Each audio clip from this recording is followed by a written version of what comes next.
Hey guys, tangina. Kupal tayo ngayon guys. Tangina mo. Woohoo!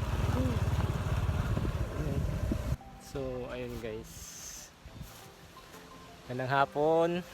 Dito tayo sa Batangas. And nasa lighthouse. Lighthouse pala, sorry.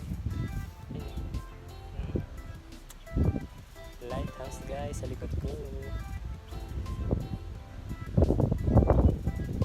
Yun lang, bye-bye. Yun no.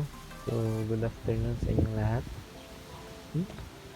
Nandito tayo ngayon sa Lighthouse sa Batangas. So, pasok tayo.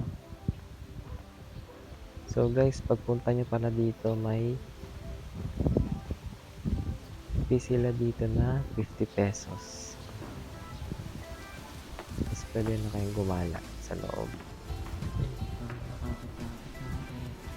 So yan, tingin-tingin lang tayo.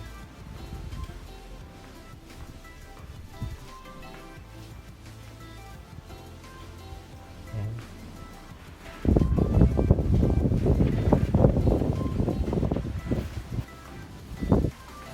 Sa loob guys, hindi siya ganun maalikabok. Parang na-maintain yung linis kahit luma na siya. Ayan, kaya na lang magbasa. Tapos, ayan, yung pintong yan, yan yung papunta ng paakyat ng lighthouse. Tapos, ayun, dito tayo. Ikot.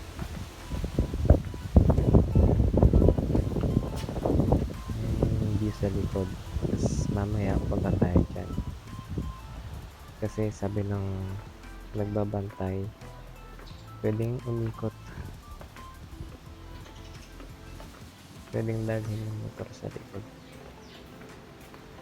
So, ayan, ayan yung view sa likod niya. Dagat na siya. So, buksan natin ito. Yan, exit. Exit sa dagat.